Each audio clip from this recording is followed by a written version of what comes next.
ഭരണം മാറിയിട്ട് മൈക്കിന്റെ പ്രശ്നം ഇതുവരെ മാറിയിട്ടില്ല.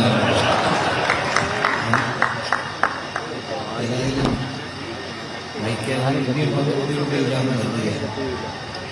ഏതായാലും വളരെ സന്തോഷമുണ്ട്. നമ്മുടെ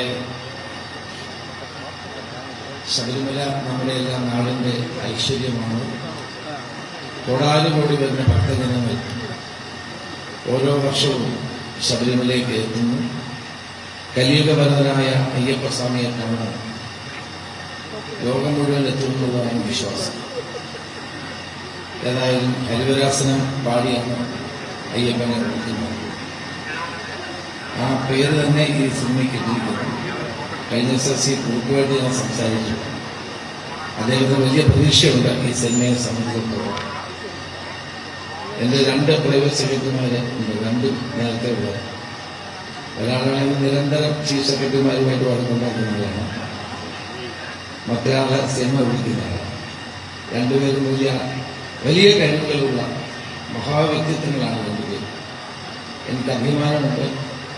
ഈ 2 പേരും അമ്പാടിയാണെങ്കിലും നമ്മുടെ പ്രശാന്ത് ആണെങ്കിലും വലിയ കഴിവുകളുള്ള 2 വ്യക്തിത്വമാണ്. കളക്ടർ ബ്രോ എന്നാണ് പ്രശാന്തിനെ അറിയപ്പെടുന്നത്.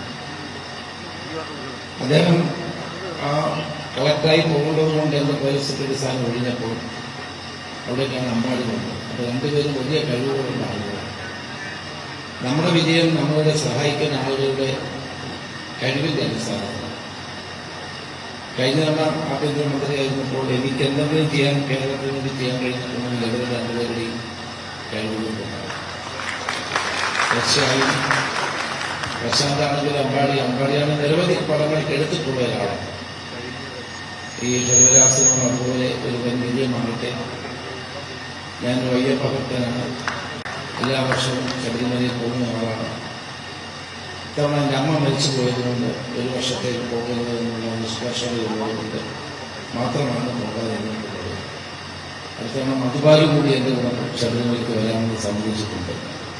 അതുകൊണ്ട് തന്നെ നമ്മളെല്ലാവരും അയ്യപ്പസ്വാമി അനുഗ്രഹം തരുന്നവരായതുകൊണ്ട് ഈ പടം ഒരു വൻ വിജയമാകട്ടെ എന്ന് ആത്മാർത്ഥമായി ആശംസിക്കുന്നു.